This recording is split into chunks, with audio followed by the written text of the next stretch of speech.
Good afternoon, everybody. I just wanted to give each one of you, as a member of the Chancellor's Council, a little bit of an update about what's going on around the Texas Tech system. As you know, we're in the middle of a kind of a crazy time for everybody. It's not just a crazy time in higher education, but it's a crazy time at the state level and at the national level and even around the globe because of this thing with the coronavirus.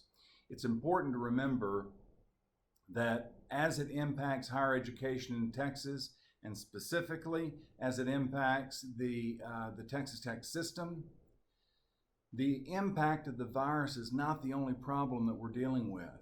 Of course, because of the stay-at-home orders from the governor and the recommendations from the president, we actually, in the state of Texas, have seen our sales taxes go down. And sales tax are a big part of what makes up the budget for the state as we prepare for legislative session. But the thing that is not making it in the news very much, but is still very problematic for the state, is the fact that the price of oil, as it's low, the severance tax to the state has been dramatically impacted by this. So it means that the upcoming session, this is going to be a difficult time for everybody, independent of anything related to the difficulties we're having because of the coronavirus. So as most of you probably know, our universities, the 4 universities, are basically in a shutdown mode. We do have students that are receiving their educational curriculum online, and things have actually worked very well with that. Our faculty at all 4 universities have really stepped up to make this work. The staff members have been working overtime, most of them from home, and our students have really responded well to the overall change in this focus. They've done a remarkable job as well. You would be very proud of all of the folks that are affiliated with the Texas Tech University system with this. I want to give you just a couple of examples of things, though, that you may not be aware of. First and foremost, Texas Tech University runs what's called a Biosafety Level 3 lab, a BSL 3 lab, to do work on different types of infectious agents. This is a research lab and a reference lab.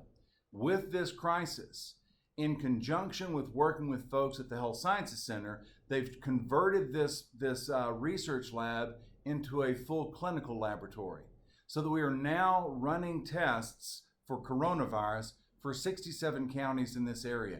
That's the type of thing that, in response to this crisis, we have 2 of our universities working together that have done a remarkable thing for the community and for the state. In addition to that, we've got our mechanical engineering department at Texas Tech that are using 3D printers to make the face shields that are really important. So these are the things that I think you would be extremely proud of. And in fact, these are things that funds from the Chancellor's Council I've decided to use to help support these efforts.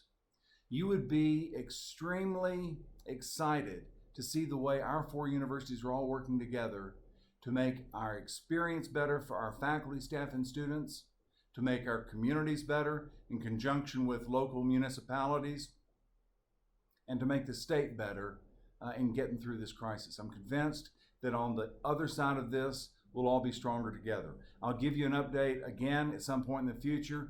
Thank you for all your support.